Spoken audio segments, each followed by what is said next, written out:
Kasubo ang gibati sa mga miyembro sa usa ka simbahan sa Purok 11A Barangay Fatima Jansan human giransak ang ilahang simbahan og nadagit pa ang pipila ka mga instrumento. Sa bakanteng luna matod pa sa likod nga bahin sa Conquest Community Church, gituuhang niagi ang mga kawatan og malampusong nasulod og nakuha ang mga instrumento nga sama sa duha ka electric guitar, piano keyboard, ingon man ng flat screen TV ang nadagit sa mga sospek asa nisibat sa wala matinong direksyon. Sumala pa sa mga residente nga duol sa maong simbahan nga Lunes matod pa sa kadlawon ni atake ang mga kawatan asa usa ka adlaw human ang fellowship sa maong simbahan. Siguro mga Lunes sa kadlawon, ulan-ulan. Wala man dyan na permit tao diha. Oo, mao to. Siguro pag humanad to. Oo, nya ting ulan, manggod nya to. Lamig ba ang panahon?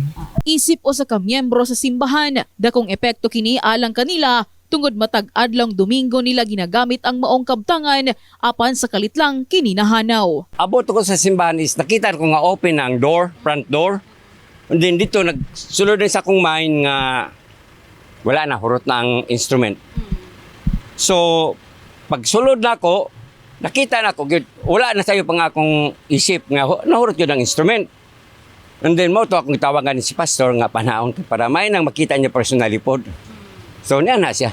So sa among investigasyon ni pastor is diri sa likod sa simbahan kay bakante man ang luti diha god. Tapos bagnot kayo. Sumala pa nga dili lamang kini ang unang higayon nga gisulod og kawatan ang maong simbahan. Nanawagan usab sila sa mga sospek nga iuli na ang ilang mga kabtangan ingon man ang mga instrumento.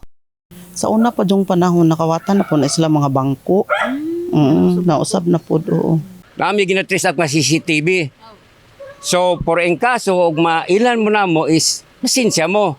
So ang akong panawagan sa inyo is mintras nga wala pa mo nadakpan, i-surrender ninyo ang maong instrument. Kay ang forgiveness sa Ginoo always na siya. No, og ang forgiveness sa membro sa mga simbahan, always na siya. Mag-uba na silang Ginoo ang membro sa simbahan. So, mintas nga, wala pa mo narakpan, isunod rin nyo.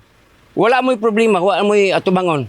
Gitugyan na nila ang investigasyon sa Fatima Police Station alang sa ilhanan sa mga posibleng sospek sa maong insidente. In the heart of changing lives, kini si MJ Fernandez, Brigada News.